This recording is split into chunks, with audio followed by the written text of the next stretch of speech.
Muy buenas tardes, bienvenidos al Ateneo en esta tarde en la que, como ven, hay una proliferación de actividades considerable.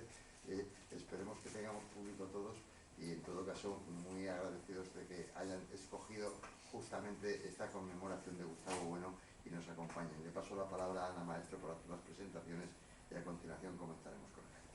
Muy bienvenidos. Muy buenas tardes, muchas gracias Pedro por la presentación. Muchísimas gracias, señores. ¿Me oyen bien? Sí, aunque sin el micrófono, ¿verdad? Bien, siguiendo el ítem que acostumbramos en las secciones, ahora mismo doy lectura en una apretada síntesis a los currícula, yo sigo el latín clásico, de los ponentes. En primer lugar, don Pedro López Arriba. Es licenciado en Derecho, licenciado en Filosofía, colaborador en la revista Entre Letras, Fundación Gustavo Bueno. Autor del libro La idea de libertad en la historia de España. Miembro asimismo de la directiva del Ateneo de Madrid. En cuanto a sus conferencias, cabe destacar Historia social de la tauromaquia, el pensamiento político de Juan de Mariana, la guerra de la independencia, Cataluña y los planes de Napoleón, y los mexicanos sobre Bernardo Ajar. Bien, a continuación doy lectura, insisto en una apretada síntesis y cabe más todavía, para no alargarnos, de don Carlos Madrid Casado. Es doctor en filosofía, licenciado en matemáticas y, en cuanto a libros, cito los siguientes: Filosofía de la cosmología y Filosofía de la inteligencia artificial. Muchas gracias. Cuando quiera, tiene la palabra don Carlos. Carlos, por favor. Pues nada, un placer estar aquí en el Ateneo, y lo que voy a intentar hacer es una pequeña panorámica de en qué sentido, qué es lo que estamos celebrando en este primer centenario de Gustavo Bueno. Gustavo Bueno, como ustedes saben, nace en 1924 y fallece en 2016. Y por lo tanto conmemoramos en esta fecha de 2024 los 100 años de su nacimiento. Una rápida semblanza de su vida pues pasaría por decir que nace en Santo Domingo de la Calzada, estudia en Zaragoza y Madrid, antes de ganar una cátedra de instituto que le lleva a Salamanca y finalmente ganar una cátedra universitaria, que fue la que desempeñó hasta su jubilación en la Universidad de Oviedo. Bien, Gustavo Bueno, un detalle interesante es que, habiendo nacido en 1924 y yendo a Oviedo en los años 60, tarda bastante en publicar. Es decir, su primer libro es El papel de la filosofía en el conjunto del saber. Es un libro de 1970 que es una contestación a un opúsculo de Manuel Sacristán donde criticaba la filosofía. Pues bien, ese primer libro lo publica ya con casi, si ustedes se dan cuenta, 50 años, es decir, tarda mucho en publicar. Esa tardanza en publicar tiene mucho que ver con cómo se va gestando lo que es la gran aportación a la filosofía de Gustavo Bueno, que es un sistema filosófico, es el materialismo filosófico, ¿no?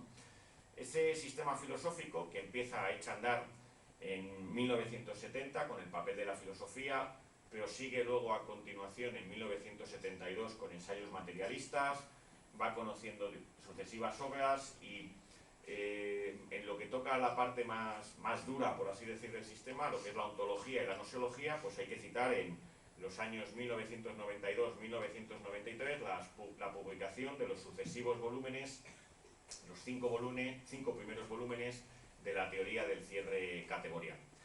Bien, una cuestión que me gustaría señalar es la siguiente. En estos tiempos en los cuales todavía se discute mucho si ha habido o si hay filosofía española, remito por ejemplo a una polémica que todavía está viva en las páginas de la revista digital Jotdown, donde ilustres profesores universitarios se debaten acerca de si hay o no hay filosofía española o si ha habido.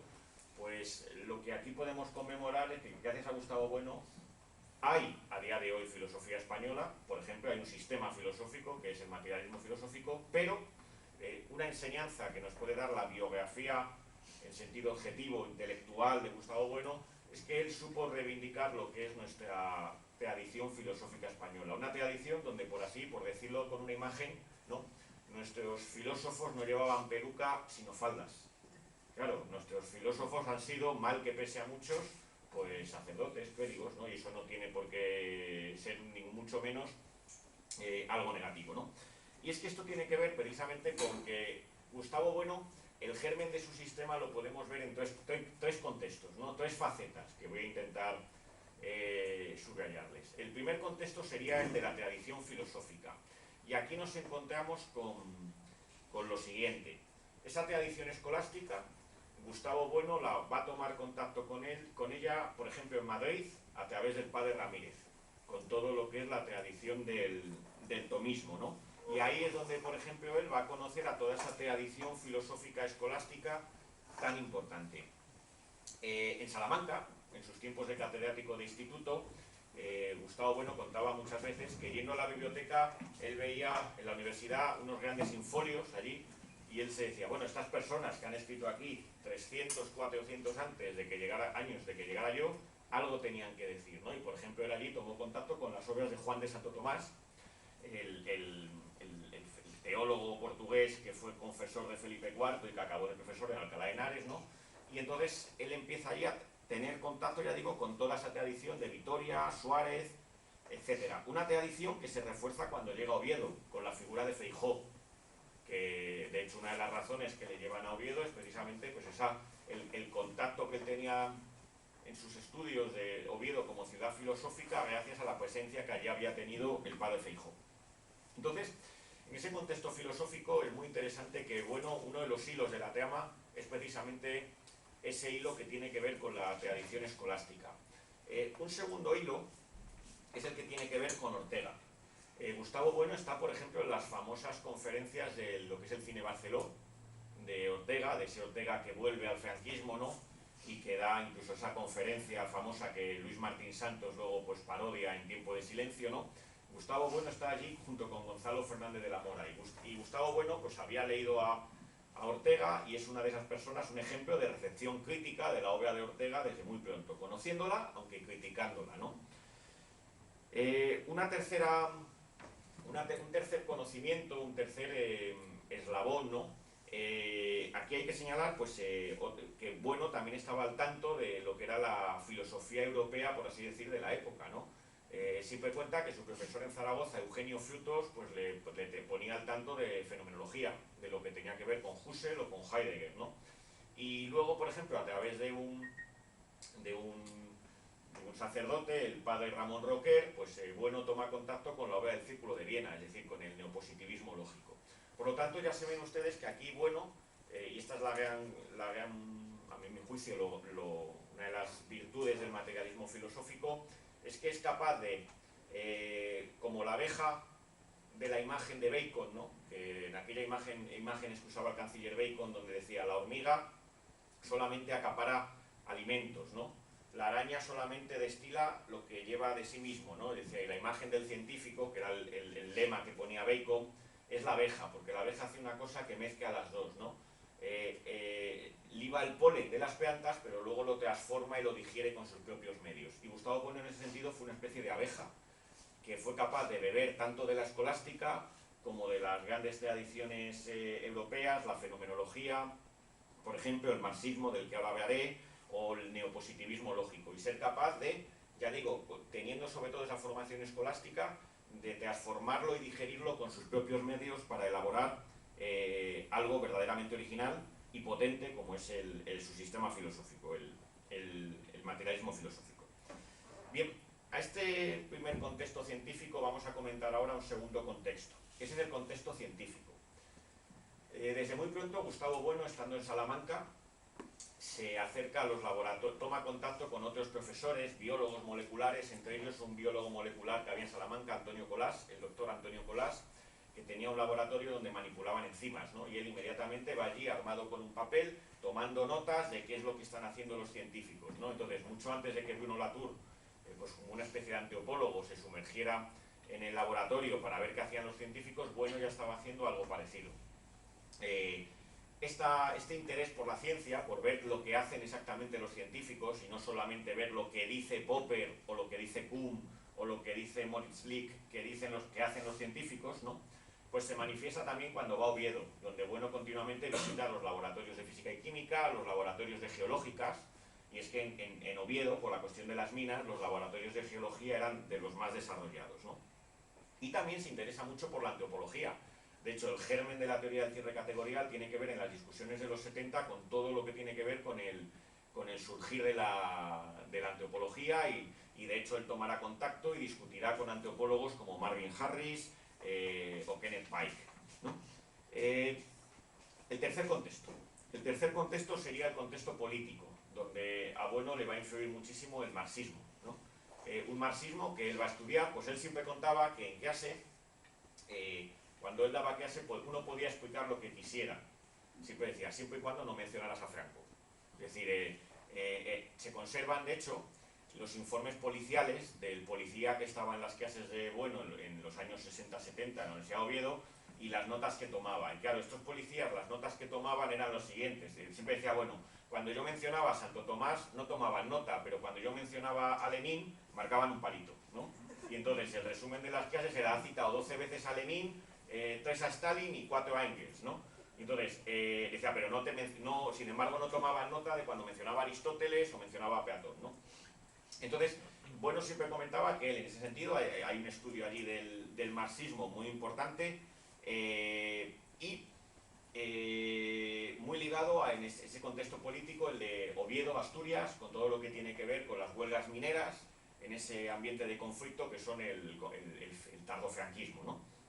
Bien, pues estos son los tres contextos que van a hacer que a partir de los años 70 empiece a germinar un sistema filosófico, ¿no? Que aquí es imposible resumir y que solamente voy a dar una pincelada, ¿no? Y es sobre todo lo que tiene que ver con su concepción de la filosofía, ¿no? Para Bueno, la filosofía es un saber de segundo grado que se construye sobre otros saberes de primer grado. Es decir, tenemos unos saberes de primer grado que son las técnicas, las ciencias, las artes, ¿no? Y sobre esos saberes de primer grado la filosofía se construye, es decir, a partir de esos saberes, ¿no? Siendo la filosofía no trabaja con conceptos, ¿no? Bueno siempre decía que los conceptos agarran las cosas, ¿no? Las técnicas, las tecnologías, las ciencias, las artes trabajan con conceptos que agarran las cosas, que están, por así decir, al pie de las cosas, ¿no? En cambio la filosofía con lo que trabaja es con ideas, ¿no? Ideas que ya están a otra escala, a una escala, por así decir, abstracta, ¿no? Y el lema de la filosofía de Bueno era una especie de geometría de las ideas, ¿no? Donde hay que intentar, pues, por así decir, organizar esas ideas, ¿no? De determinadas maneras. Los dos pilares del materialismo filosófico serían, o los tres, mejor dicho, serían, en primer lugar, esta concepción de la filosofía, donde la filosofía no se reduce a ser una especie de comparsa de las ciencias, sino que es un saber sustantivo, pero crítico, es decir, que necesita levantarse, tomar contacto con las ciencias, pero que no se va a limitar a colorear lo que dicen los científicos, sino que va a hacer una crítica de las mismas. ¿Por qué? Porque, como Bueno enseguida insistía, no existe una única ciencia, sino que hay muchas. De tal manera que cada ciencia arroja un concepto diferente, pues por ejemplo de tiempo, ¿no? Tenemos un concepto de tiempo en matemáticas, un concepto de tiempo en física, un concepto de tiempo en geología, un concepto de tiempo en biología, ¿no? Y la idea de tiempo se levanta a través de esos conceptos, entre los cuales muchas veces hay conflictos, ¿no? Y no es fácil, no es posible la coordinación, ¿no? Entonces, teniendo en cuenta esta concepción de la filosofía, los dos pilares del materialismo filosófico son la ontología y la gnoseología. La ontología, pues, trata de lo que hay, ¿no? Por así decir, asumiendo rápidamente. Y la gnoseología, de lo que se puede conocer. Es curioso, porque Bueno va a llegar a una relación entre el ser y conocer, y así lo dice en la teoría del cierre categorial, nueva, en el sentido de que habitualmente se ha tendido a reducir la gnoseología a ontología, o viceversa. Me explico. Y esto es una cosa que, por ejemplo, actualmente, cuando ya no está Bueno, y como pasa en todas las escuelas filosóficas, pues muchas veces pues, empiezan a surgir pues, doctrinas heterodoxas, lo cual es normal. Pasó con Aristóteles, pasó con Platón, y no hay que alarmarse, ¿no?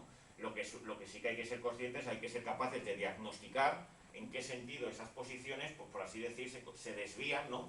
de lo que sería, por así decir, la versión canónica, ¿no? del materialismo filosófico, ¿no? Y entonces muchas personas, por ejemplo, a día de hoy subordinan la gnoseología a la ontología, de tal manera que lo que tiene que hacer la gnoseología es, por así decir, las ciencias es describir o representar lo que hay, como si el mundo ya viniera, por así decir, pues fabricado, como si ya viniera estructurado por sí mismo, ¿no?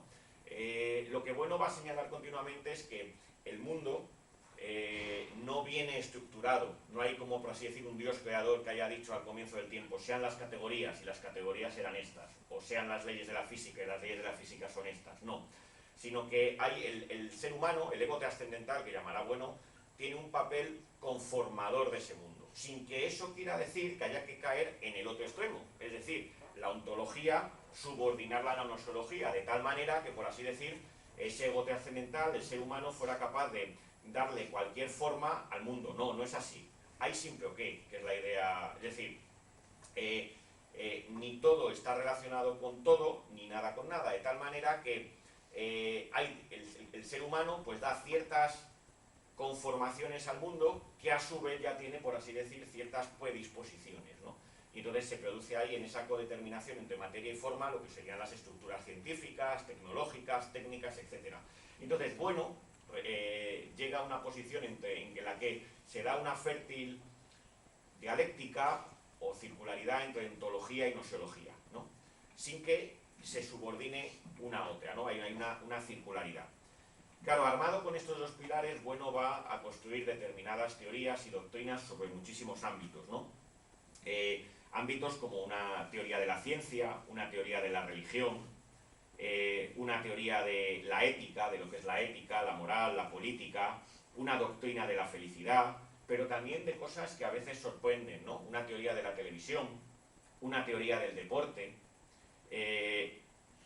Y es que, bueno, como le decía el viejo Parménides al joven Sócrates en el diálogo del Parménides de Platón, ¿no? Bueno concebía que las ideas filosóficas no están por ahí flotando, no son ideas, por así decir, que haya que esperar a los grandes pensadores, ¿no? Para que nos las entreguen a los demás, sino que las ideas están al cabo de la calle, ¿no? Y por eso, bueno, bajaba a la plaza pública a hablar, como luego nos recordará Pedro, pues de cuestiones que tenían que ver con España, de la historia de España, con la política, etcétera, porque las ideas aparecen en ese campo, en esos campos mundanos, ¿no? E incluso todos recordamos a Bueno, pues cuando hablaba de telebasura y democracia, a partir de los programas de Gran Hermano, ¿no? Y entonces, con todas estas doctrinas es con lo que Bueno va generando una urdimbre, donde unas partes se van enlazando con otras, ¿no?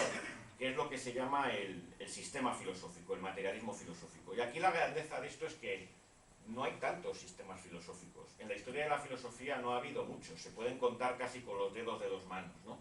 Y sobran dedos. Y sobran.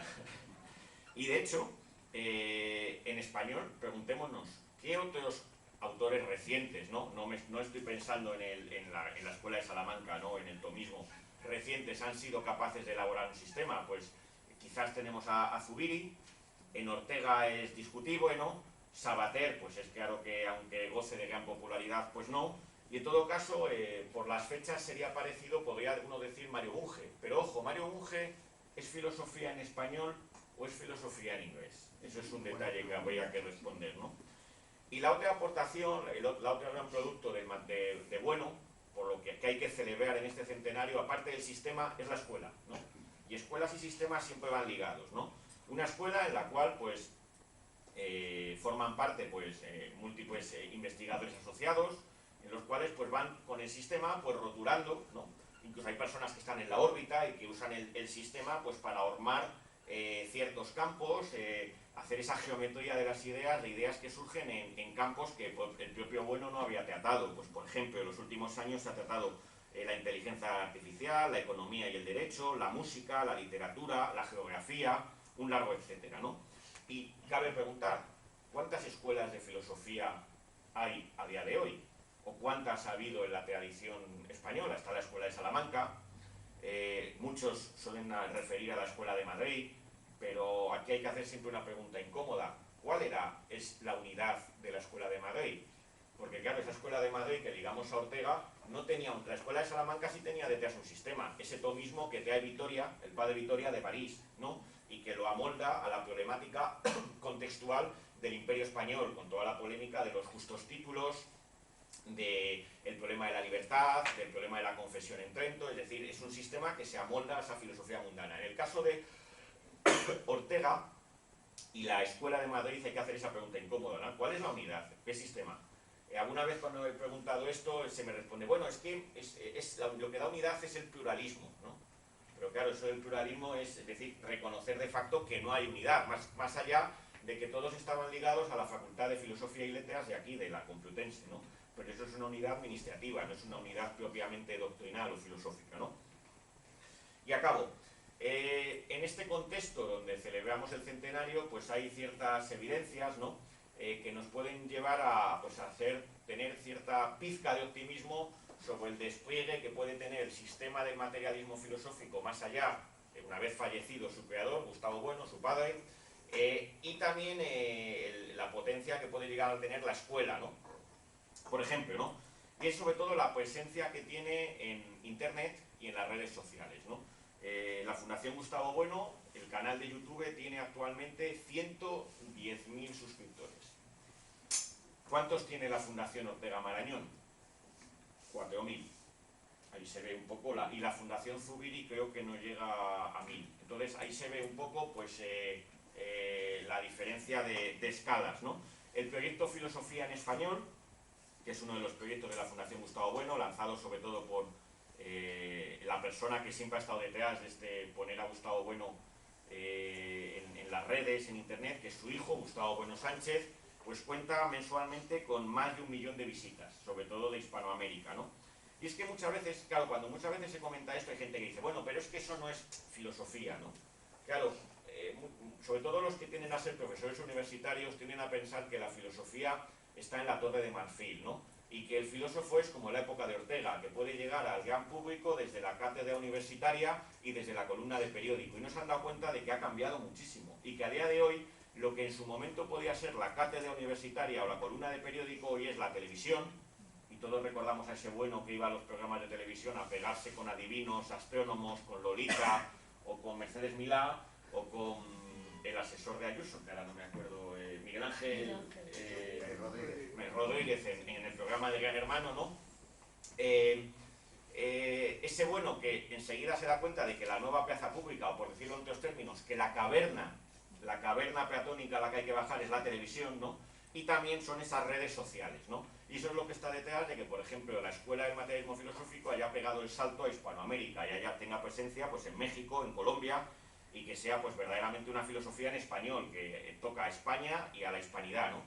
De hecho, hace unas semanas se han celebrado los primeros encuentros de materialismo filosófico en México, en Ciudad de México, ¿no?, en el Casino Español. Ahora bien, dicho esto, no hay que perder de vista algo que el propio Bueno advertía en la celebración de su 90 cumpleaños en Santo Domingo de la Calzada.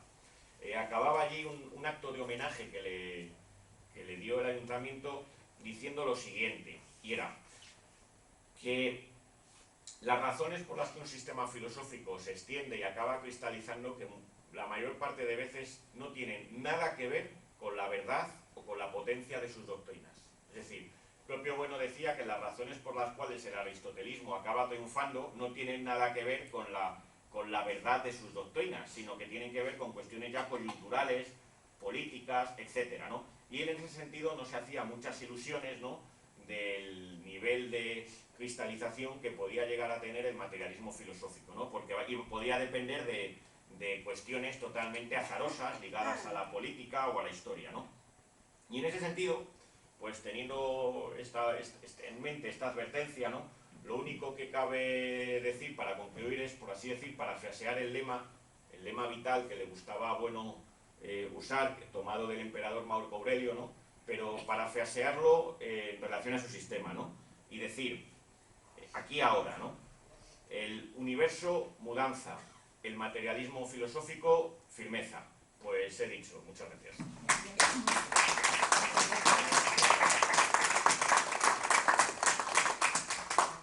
Muchísimas gracias, Carlos, por tu exposición. A continuación tiene la palabra Pedro López. Bueno, yo en primer lugar, desde luego, hay que agradecer más que Carlos al Ateneo a Carlos de la disposición. Queríamos haber hecho ciertamente un acto en el Ateneo, como íbamos a hacer un acto de conmemoración de un pensador que acuerdos o desacuerdos son temas secundarios, porque sí que es cierto que es de los grandes. Y eso de los grandes, ¿cómo lo sabe usted? Primero, por la obra que tiene, y segundo, porque evidentemente es autor que ha dejado escuela. Me ha gustado mucho la exposición que ha hecho Carlos, y también, pues eso, aprovecho, como digo, para darle las gracias no solo por su intervención, sino por su disposición, y porque seguramente ya contamos con Carlos en la casa, en el Ateneo, fue con otra sección entonces, la de filosofía, en el año 21, precisamente, entonces defendíamos la asignatura de filosofía tan combatida y que tiene algo que ver, si se fijan, con la exposición que ha hecho él y con la que yo quisiera hacer, ¿no?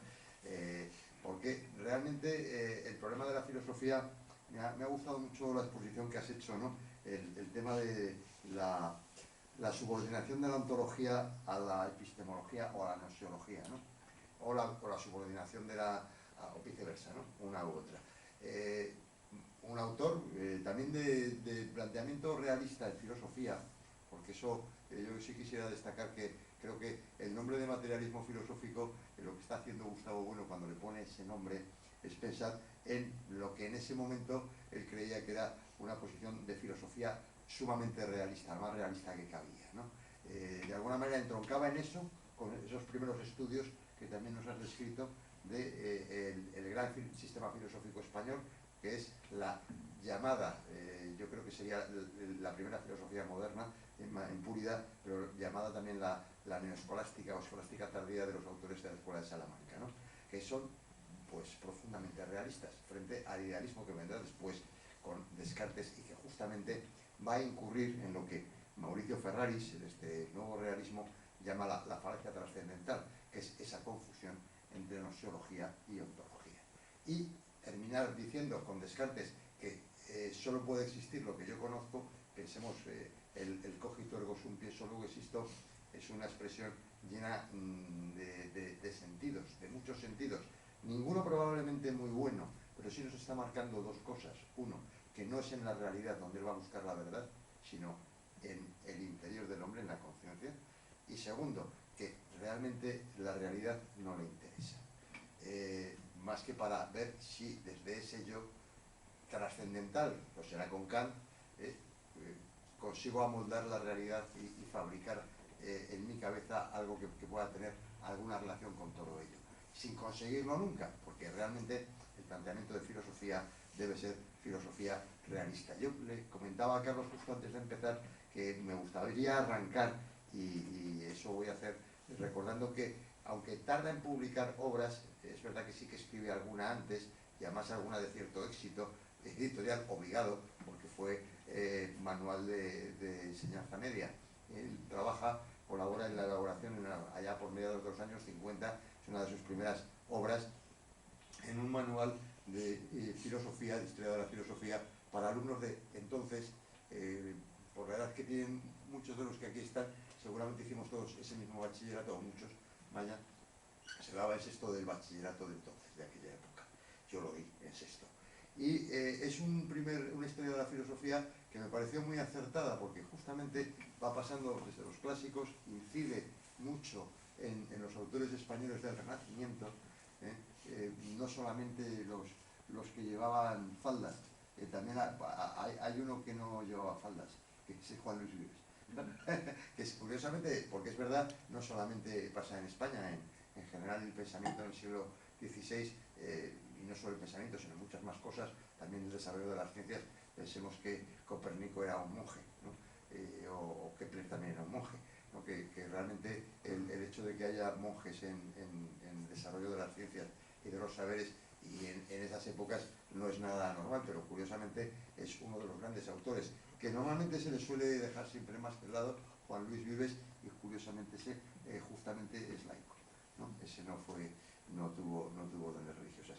Pero sí que marcan esa línea de filosofía realista, que es en la que yo me gustaría centrarme, de intentar hacer convivir un poco, me ha gustado también, como lo has comentado, la simproqué en Gustavo Bueno, el cómo hay que compatibilizar rectamente, sabiamente, con prudencia, vaya, en pocas palabras, lo que es la ontología y lo que es la gnoseología, porque al final, si no, terminamos pensando en la falacia trascendental. Es decir, el ser es igual al saber y el saber es igual al ser. Pues miren ustedes, el ser es bastante más amplio que el saber, y el saber efectivamente tiene limitaciones, pero justamente el gran combate de los saberes en su conjunto, sean de primer orden, muy bien indicado por Carlos, de contacto directo con la realidad, o sean de un orden más elevado, más abstracto. Pensemos no solamente en la filosofía, pensemos también en la teología.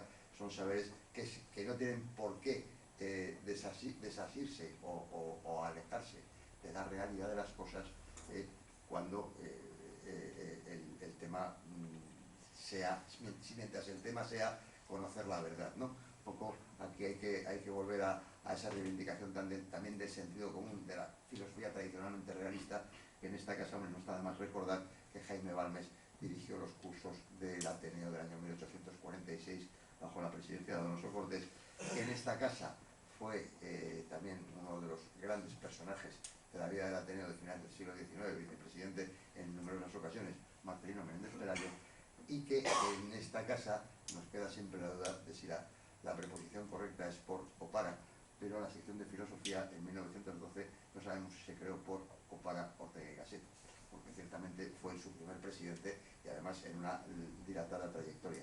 Fíjense también, estamos hablando de autores que fueron a más, ¿no? Balmes, yo creo que no es un autor menor, dirán algunos, no, pero tampoco es un gran autor, ¿no? Bueno, ahí está.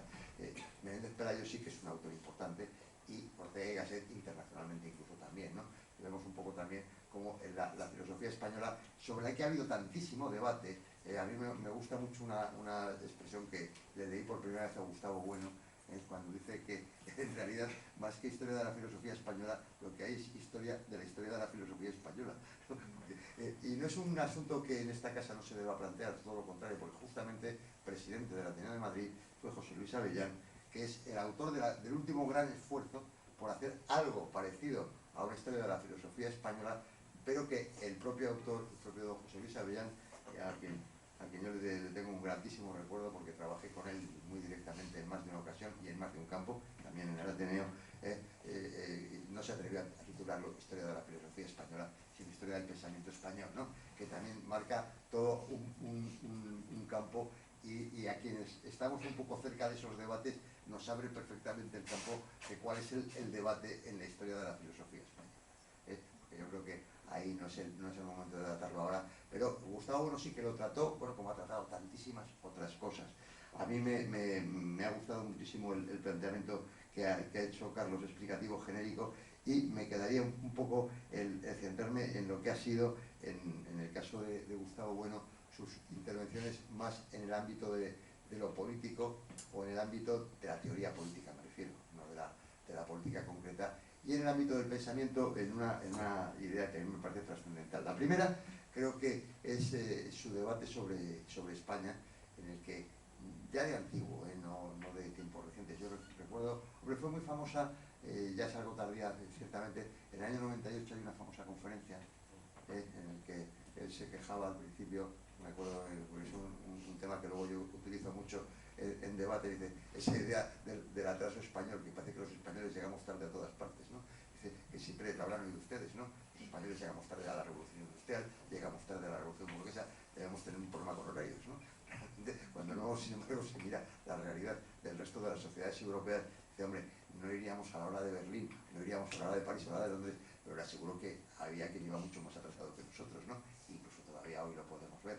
Y realmente, si miramos justamente ese periodo en el que yo he querido centrarme en lo que es la filosofía española, de Balmes a Ortega y Gasset, y terminaríamos con Gustavo Bueno, ciertamente hemos visto que ha sido un proceso creciente y de mejora, no solamente en el sentido de que hayan sido autores que hayan tenido trascendencia.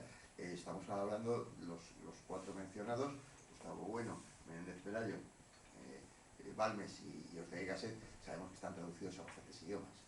No son autores que digas, pasaron, son conocidos aquí y poco más, ¿no? Son realmente autores ciertamente más conocidos unos que otros, de más trascendencia unos que otros. Uno se puede llevar sorpresas cuando va a una librería en California buscando un libro de cierto interés y se encuentra con que La rebelión de las masas está ahí puesto. Y además, como tengas suerte y sea una librería buena, lo tienes en inglés y en español, en las dos, y en ocasiones en bilingüe.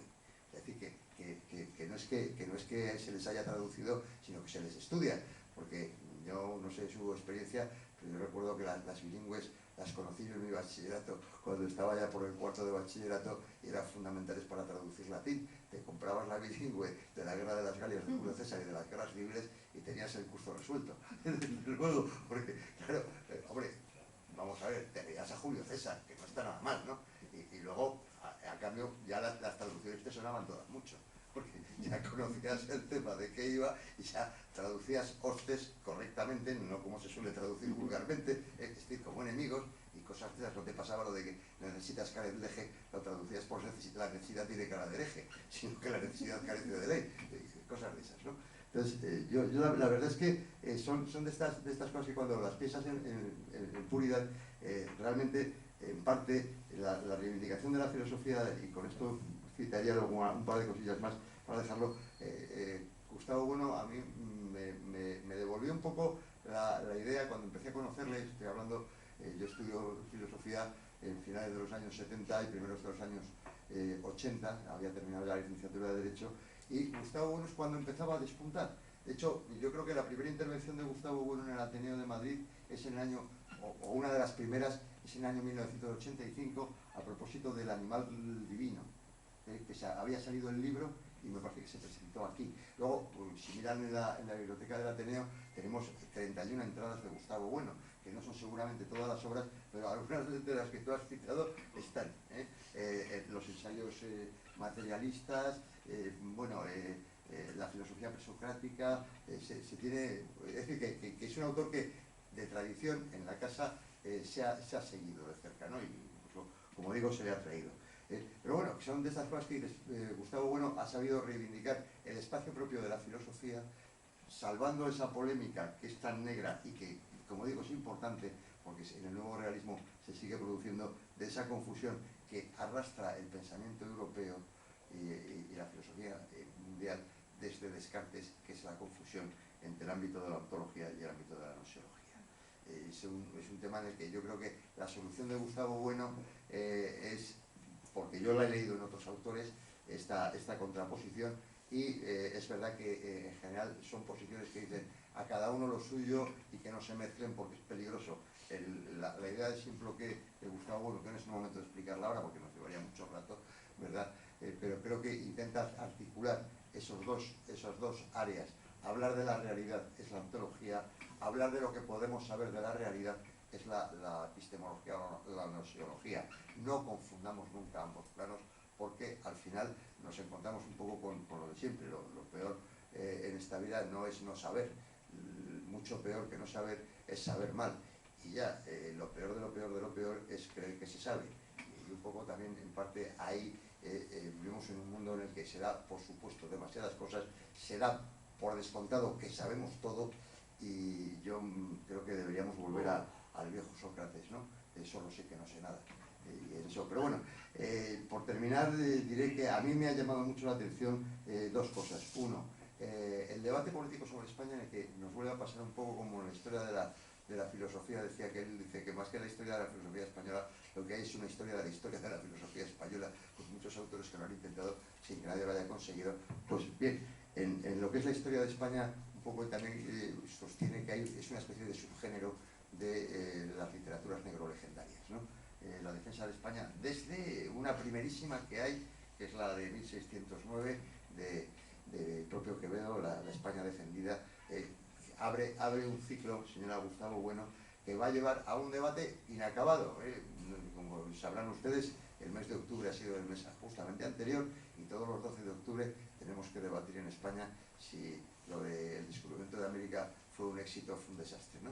Porque al parecer hay quien considera que fue un auténtico desastre descubrir América, ¿no? Incluso hay quien te dice aquello de no, pero la descubrieron los vikingos, no, los egipcios, no, los fenicios.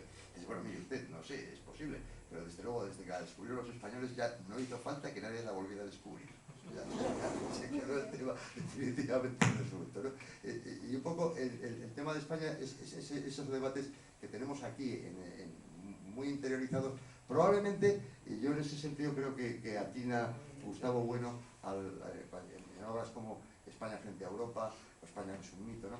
Que dicen, bueno, pues realmente esa idea que tenemos un poco recibida de haber digerido mal lo que es todo el tema negro legendario, en el que, como saben, hay españoles que son probablemente los que más defienden hoy en día las tesis negro legendarias, se da justamente entre el público hispánico en general, ¿no? No solamente españoles de España, sino españoles de América también, ¿no? Y luego, sí no quisiera terminar, sin hacer una breve mención a un asunto que a mí me parece también importante. Él lo hizo a propósito de Zapatero, pero también es verdad que Zapatero se prestaba y venía al hilo, Zapatero y el pensamiento Alicia, que más que en Zapatero yo preferiría subrayar la otra parte, el pensamiento Alicia, ¿no? En ese sentido de lo que es ese pensamiento de infantilización, ese pensamiento infantil, ese tipo de personas que conocemos que son de los que se sorprenden de que el campo sea ese sitio tan extraño en el que los animales se pasean crudos y luego resulta que, sin embargo, descubre que todo el mundo animal que conocen es a través de las películas de Disney y son, sin embargo, animalistas furibundos, ¿no? Dices, hombre, vivimos en un mundo en el que hay una cierta infantilización, ¿no? Hemos visto cómo han caído las enseñanzas, cómo decae la extensión de los saberes. Nadie se sorprende hoy en día de decir cosas como que un bachiller de hace 50 años era una cosa bastante más seria que un bachiller de ahora. Es posible que un bachiller de hace 100 años fuera todavía mucho más serio que un bachiller incluso de hace 50 años, ¿no?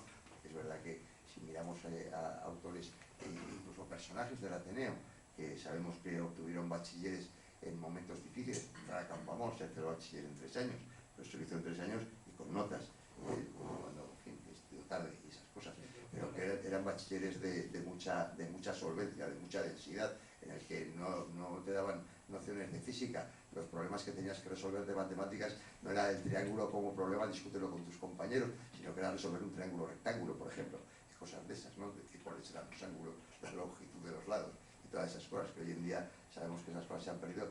Cómo todo eso ha terminado por repercutir en una cierta, digamos que, infantilización general no sé si de la población, yo espero que de la población sea menor, pero sí de los niveles de los debates, ¿no?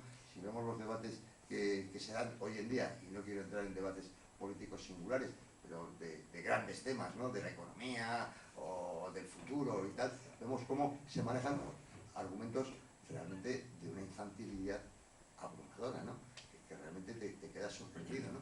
Pues yo creo que también en eso Gustavo Bueno sí que hizo una reivindicación, no solamente del realismo filosófico, sino de esa idea que también la rastreamos pese al desastre que a mi juicio es el giro subjetivista de la filosofía mundial con Descartes en el siglo XVII, que se ha mantenido en algunas escuelas, ese recurso al sentido común, ¿no?